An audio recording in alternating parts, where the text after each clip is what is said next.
नमस्कार आणि विषयांतर या आपल्या YouTube चॅनलवर सर्वांचं खूप खूप स्वागत आहे. हो, आणि आजची आपली ही सखोल चर्चा नेहमीपेक्षा थोडी वेगळी आणि खूपच रंजक असणार आहे. नक्कीच. म्हणजे आपण संत ज्ञानेश्वर महाराजांच्या हरिपाठावर जी एक सखोल चर्चा सुरू केली आहे ना, त्यातले पहिले 20 अभंग आपण आधीच कव्हर केलेत. बरोबर. आणि आज आपण त्याच्या पुढच्या म्हणजे 21 ते 28 या अभंगांवर फोकस करणार आहोत. हो. आणि आजचा हा आपला जो डीप डाईव्ह आहे ना, तो केवळ एका आध्यात्मिक ग्रंथापुरता मर्यादित नाहीये. अजिबात नाही. म्हणजे मला असं वाटतं की आपल्या धकाधकीच्या जीवनात शांतता आणि समतोल कसा मिळवावा याचे एकदम प्रॅक्टिकल धडे आपल्याला यातून मिळतील. चला तर मग यावर थोडा प्रकाश टाकूया. हो. आणि तसं पाहिलं तर हा जो शेवटचा टप्पा आहे ना, तो खऱ्या अर्थाने एका क्रांतीसारखा आहे. म्हणजे कसं काय? थोडं स्पष्ट सांगाल? म्हणजे बघा, संत ज्ञानेश्वर महाराज या शेवटच्या अभंगांमध्ये ना तत्वज्ञानाची सगळी जड जळमटे बाजूला सारतात आणि थेट माणसाच्या मनाला भिडणारा विचार खूप साध्या शब्दांत मांडतात. एक विचार करा. समजा एका व्यक्तीने शहरातील सर्वात महागड्या जिमची मेंबरशिप घेतली. बरं. आणि रोज नवीन ब्रँडेड ट्रॅकसूट घालून ती व्यक्ती जिममध्ये जाते.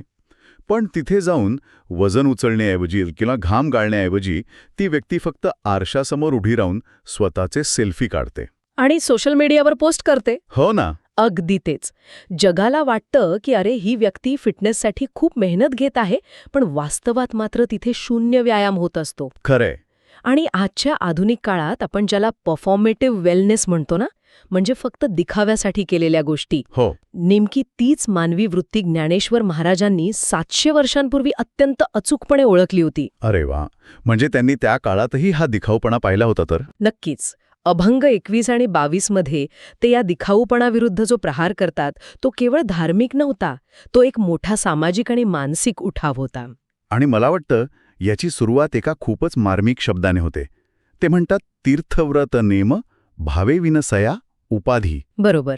इथे हा उपाधी हा जो शब्द आहे ना, तो वारंवार येतो. वरकरणी हा शब्द साधा वाटतो, पण त्याचा अर्थ खूप सखोल असावा असं मला वाटतं. हो.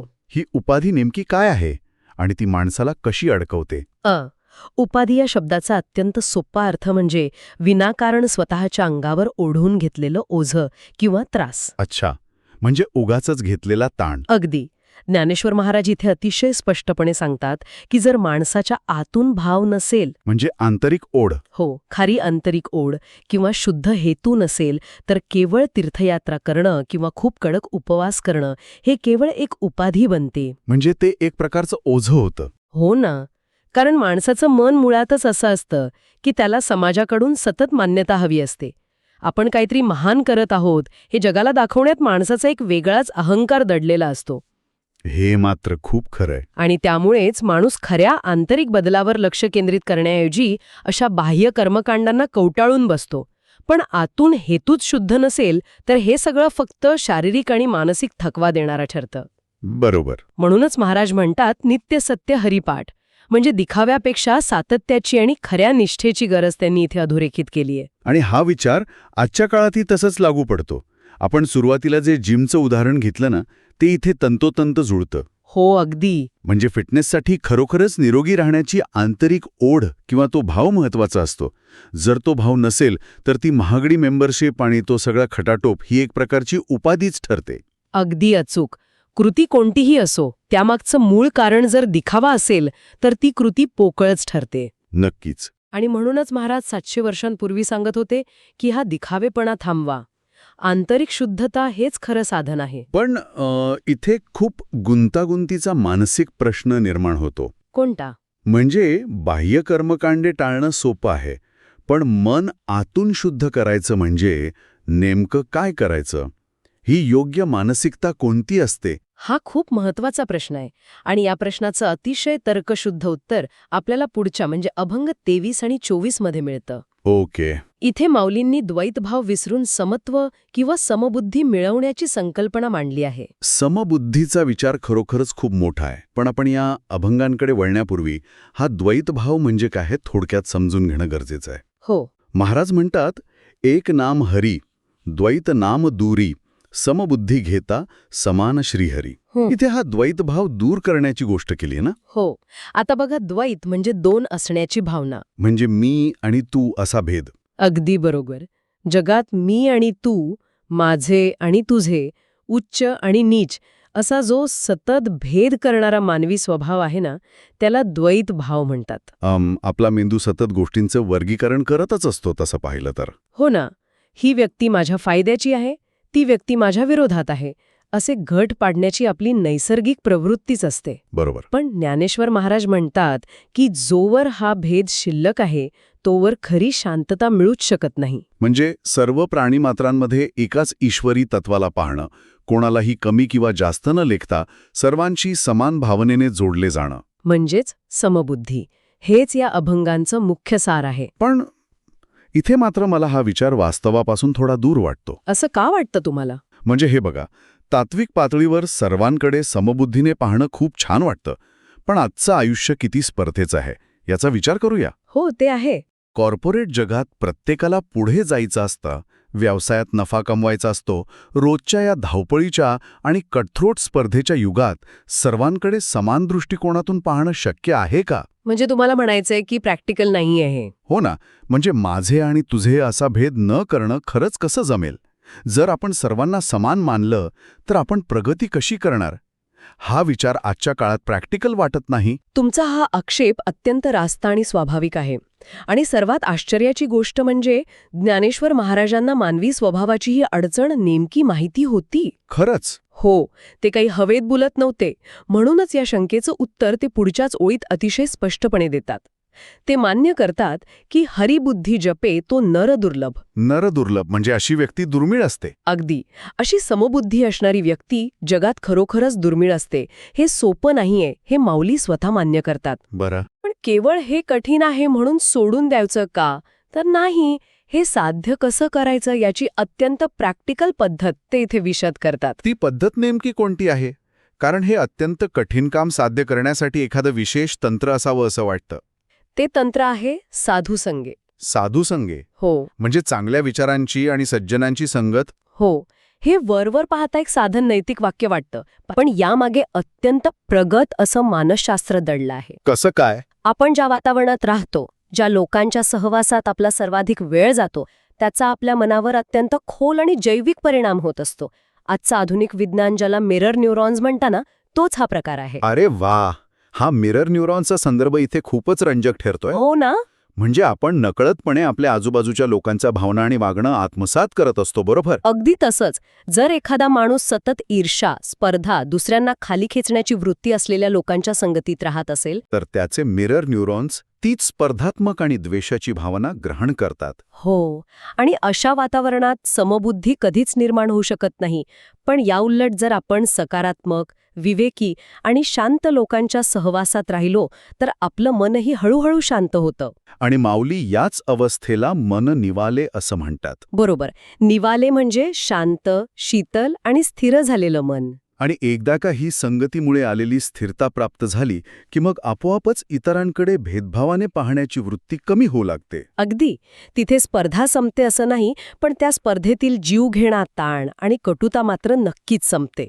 हा मुद्दा अत्यंत महत्त्वाचा आहे. म्हणजे समबुद्धी हा अंतिम टप्पा आहे आणि तिथपर्यंत पोहोचण्याची शिडी ही केवळ तात्विक विचार नसून प्रत्यक्ष चांगली संगत ही आहे. हो. आपलं पर्यावरण आपले विचार ठरवतं हा किती प्रॅक्टिकल उपाय आहे. पण जर मन शांत करायचं असेल आणि ईश्वरी तत्व अनुभवायचं असेल तर त्यासाठी कोणते मोठे यज्ञ किंवा कठीण अनुष्ठाने करावी लागतील का? नाही, अजिबात नाही. कारण माणसाची अशी धारणा असते की कोणतीही मोठी गोष्ट मिळवायची असेल तर त्यासाठी खूप मोठे कष्ट, अगदी शारीरिक वेदना सहन कराव्या लागतात. यावर माऊली अभंग 25, 26 आणि 27 मध्ये काय म्हणतात?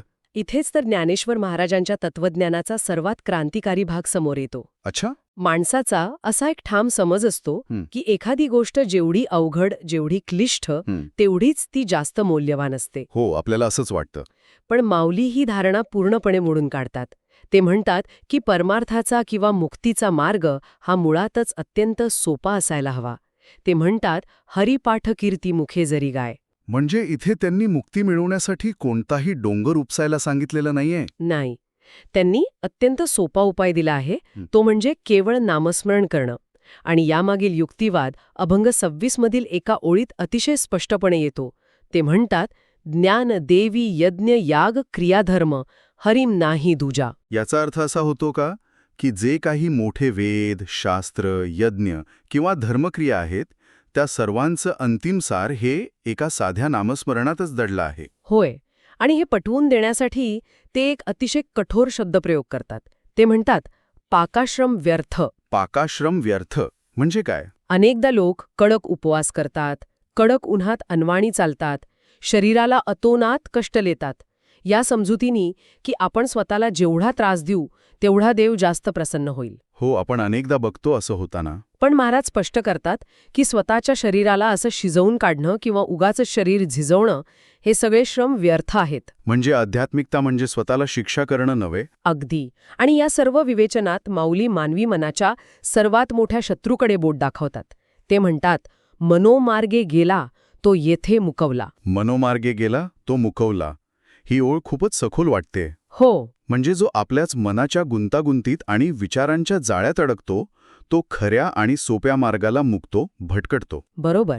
पण मानवी मन नेहमी साध्या गोष्टी गुंतागुंतीच्या करायला का बघतं हा एक मोठा प्रश्न आहे. याचं कारण मानवी अहंकारात दडलं आहे. म्हणजे आपलं मन सतत काहीतरी मोठं आणि कठीण शोधत असतं, कारण त्यात स्वतःचं महत्त्व सिद्ध करण्याची संधी असते. जर मार्ग अत्यंत सोपा असेल, म्हणजे जसं की एका जागी शांत बसून फक्त एका नामावर लक्ष केंद्रित करणं, हो, तर मनाला वाटतं, अरे इतक्या साध्या उपायाने थोडेच काही साध्य होणार आहे. नक्कीच यामागे काहीतरी कठीण रहस्य असलं पाहिजे. आणि मग माणूस नको त्या कर्मकांडांच्या आणि क्लिष्ट विचारांच्या जाळ्यात स्वतःला अडकवून घेतो. अगदी तेच. नामस्मरण हे केवळ एक धार्मिक कृत्य नाही, तर ते एक कॉग्निटिव्ह अँकर म्हणून काम करतं. कॉग्निटिव्ह अँकर म्हणजे भरकटणाऱ्या मनाला एका जागी स्थिर ठेवणारा नांगर? अगदी तसंच. माणसाचं मन हे माकडासारखं एका विचारावरून दुसऱ्या विचारावर उड्या मारत असतं. भूतकाळातील पश्चाताप आणि भविष्यातील चिंता यात ते सतत अडकलेलं असतं. हो.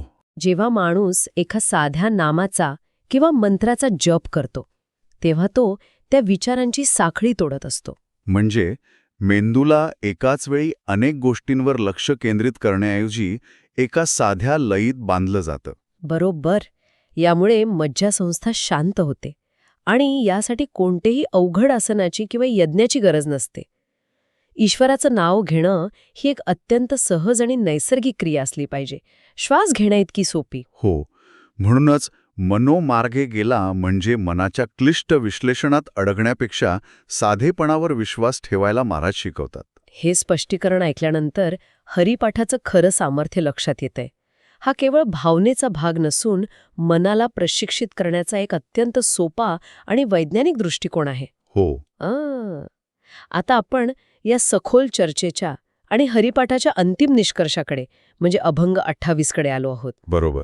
एका अत्यंत प्रेमळ पण खमख्या मार्गदर्शकासारखे संत ज्ञानेश्वर महाराज या संपूर्ण अभंगमालेचा समारोप कसा करतायत हे पाहणं खरोखरच विलक्षण आहे. अगदी. या अभंगात ते थेट एक सवाल करतात, का वेळ नाम उच्चारित नाही? प्रश्न अत्यंत भेदक आणि माणसाला अंतर्मुख करणारा आहे. महाराज इथे विचारत आहेत की जर मार्ग इतका सोपा आहे, जर त्यासाठी कोणतेही पैसे खर्च करायचे नाहीत, शरीराला कष्ट द्यायचे नाहीत, केवळ प्रेमाने आणि शांततेने एक नाम घ्यायचा आहे, तर मग माणूस आपला मौल्यवान वेळ फुकट का घालवत आहे? म्हणजे माणसाच्या नेहमी उद्या करू, नंतर पाहू या टाळाटाळ करण्याच्या वृत्तीवर हा थेट प्रहार आहे. हो. उपाय अत्यंत सोपा आणि जवळ असूनही त्याकडे दुर्लक्ष करण्याच्या प्रवृत्तीवर माऊली बोट ठेवत आहेत. आणि याच अभंगात ते एका अत्यंत महत्वाच्या संकल्पनेची पुनर्रचना करतात. या 28व्या अभंगाचा परमोच्च बिंदू म्हणजे त्याची शेवटची ओळ. कोणती? ज्ञानदेवा सांग झाला हरिपाठ पूर्वजा वैकुंठ मार्ग सोपा. बरोबर. इथे महाराज हरिपाठाची सांगता करत आहेत आणि जाहीर करत आहेत की वैकुंठाचा मार्ग आता सर्वांसाठी अत्यंत सोपा झाला आहे. पण मला सांगा, सर्वसाधारणपणे वैकुंठ म्हणजे मृत्यूनंतर मिळणारे एखादं ठिकाण किंवा स्वर्ग असंच मानलं जातं ना? हो. पण इथे त्याचा अर्थ काही वेगळा आहे का? हा अत्यंत मोलाचा प्रश्न आहे. बघा, सर्वसामान्य धारणेनुसार वैकुंठ म्हणजे ढगांच्या पलीकडचं मृत्यूनंतर मिळणारे एखादं ठिकाण. पण ज्ञानेश्वर महाराजांसारख्या तत्वज्ञानाने असा पारलौकिक विचार मांडलेला नाहीये. म्हणजे हे मृत्यूनंतरचं ठिकाण नाहीये. नाही. वैकुंठ या शब्दाची व्युत्पत्ती जर आपण पाहिली ना, तर वी अधिक कुंठा असा तो शब्द तयार होतो. वी अधिक कुंठा. हो. कुंठा म्हणजे अडचण, दुःख, निराशा किंवा मनाची गुंतागुंत.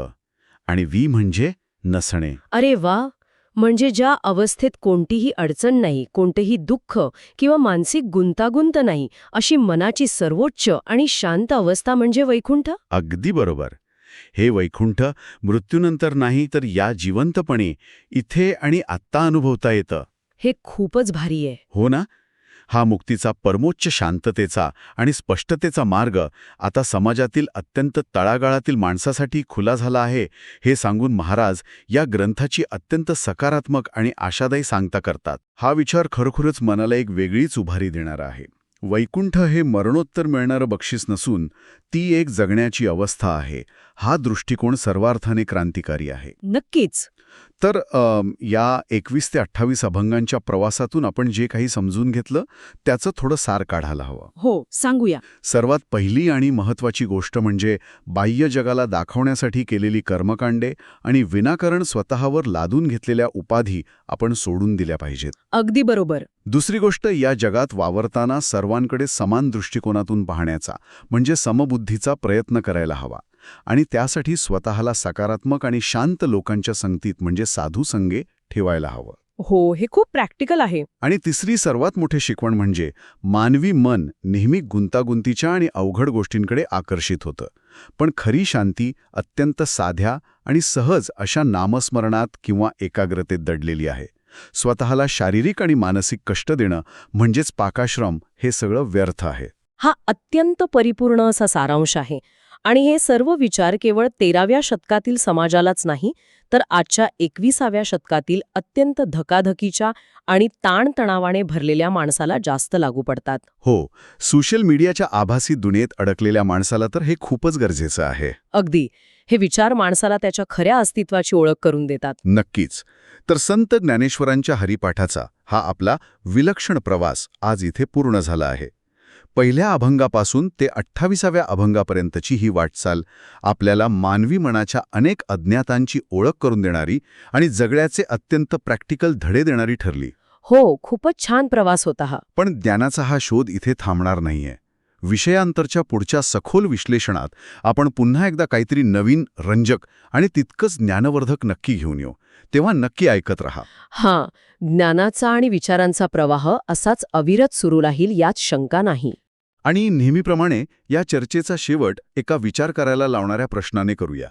ज्ञानेश्वर महाराजांनी शेकडो वर्षापूर्वी अत्यंत ठामपणे सांगून ठेवलं आहे की जीवनातला सर्वात मोठा आनंद, मुक्ती आणि शांतता अत्यंत साध्या गोष्टींमध्ये दडलेली आहे. हो. तरीही मानवी स्वभाव नेहमी गुंतागुंतीच्या आणि अवघड गोष्टींमागे का धावतो? आपण सर्वांनी मिळून या एका गोष्टीवर नक्की विचार करायला हवा की आज आपल्या आधुनिक आयुष्यात असे कोणते वरवरचे दिखाऊ नियम किंवा उपाधी आहेत जे आपण समाजाला दाखवण्यासाठी विनाकारण ओझं म्हणून आपल्या पाठीवर वाहत आहोत. खरंच विचार करण्यासारखी गोष्ट आहे ही. कदाचित ते ओझं खाली ठेवून साधेपणाने आणि शांततेने जगण्याची वेळ आता आली आहे. या प्रश्नावर विचार नक्की करा. पुन्हा भेटूया अशाच एका नव्या आणि रंजक सखोल विश्लेषणासह. धन्यवाद.